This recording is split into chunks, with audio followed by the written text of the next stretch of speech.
Namaste, Hare Krishna. Second chapter, Sankhya Yoga.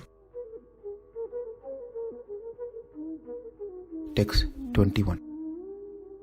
Vedāvināśinaṁ nityaṁ enam ajam avyayam kathaṁ puruṣaḥ Pārtha ghātayati hanti. Veda means the one who knows that avināśinaṁ, indestructible, nityaṁ, which always exists. Ajam means one that does not come into being, unborn. Avyayam, which is immutable. Then kathaṁ, how is it possible? Puruṣaḥ Pārtha, O Arjuna, that you can think, or anyone can think, ghātayati hanti, that anyone can kill the soul. That's the meaning of this sloka. How can a person who knows that the soul is indestructible, eternal, unborn, and immutable kill anyone or cause anyone to be killed? So it is important that Arjuna understands, likewise we all understand, that everything has its own proper utilization in the world. It's just a matter of cultivating that knowledge, how to use things in a proper way, applying the utility. I was just riding on a cab yesterday to airport, and the driver who was with me had a conversation with me. We had a nice conversation for 40 minutes, and then it was quite impressive to know about this driver. And he said he has many such cars, Tesla cars, as taxis. He owns many cars.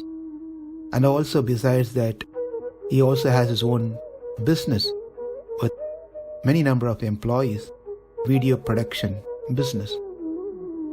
And it was quite impressive. And that he is very passionate about what he was doing. And he saw me, he understood that I have some spiritual background. So in our conversation, we were just sharing about some spiritual discussions. And then as we were approaching the airport, right before that, he was telling that he is also very much spiritually inclined. And as much as possible, he is helping religion and spiritual activities. Then before getting off the car, I was just telling him that it is very nice to see that how you are trying to balance both your material needs as well as the spiritual needs. He gave me an very interesting insight, the way that he sees things.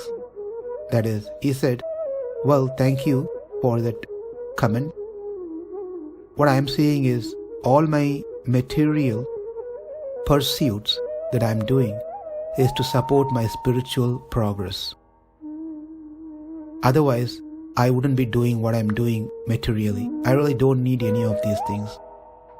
But I need to do these things to support my spiritual progress towards God. Quite inspiring and nice to know the realization. This young man was just 38 years old, and he was doing wonderful with his material and spiritual progress. This is exactly what we all should understand, that everything has its own use. Nothing has to be rejected. We have to try to cultivate a knowledge in a way that everything can be utilized for one's spiritual progress. It is not material is another path, and then spirituality is another path. Both are same as long as we know how we can utilize this material facilities that we have, or having a clear understanding, everything that we have is just simply meant for our spiritual progress. If not, then we really didn't understand the teachings of Bhagavad Gita, that we are not the body, we are spirit soul. Rather, we are working towards we are the body and trying all our best to remain in the world, which is not going to be possible. But ultimately, this person overthinks so, does not understand that life is going to come to an end. What is important is to save the spiritual bank balance. And as much as possible, we have to do this one. So coming to the context of this particular sloka in Bhagavad Gita, Arjuna feels violence is not a good action to perform. Ahimsa, non-violence, needs to be followed. But one has to understand the violence has its own part in the society. If it is applied with proper knowledge, well, this might create some confusion in the minds of people who are hearing this, that it is okay to do violence in the name of religion or spirituality to attain so-called heaven or an highest realm of God. But that is not a right way of thinking or the right conclusion. Why? Because it is clear that Krishna is giving this instruction to Arjuna to kill Duryodhana and his party. Krishna did not go to Vasishta, who is Guru of Rama, or to his own Guru Sandipani Muni, or he did not go to Vishwamitra, a great Brahma Rishi, or he did not go to Vyasadeva, who wrote Mahabharata, or he did not go to Valmiki, who wrote Ramayana, advising them to go ahead and kill people. Because he understands their responsibilities and roles are different. Likewise, Krishna did not go to his father, Nanda Maharaj, or the cowherd men to start doing violence. It is clear who can apply this, under what circumstance they have to apply violence.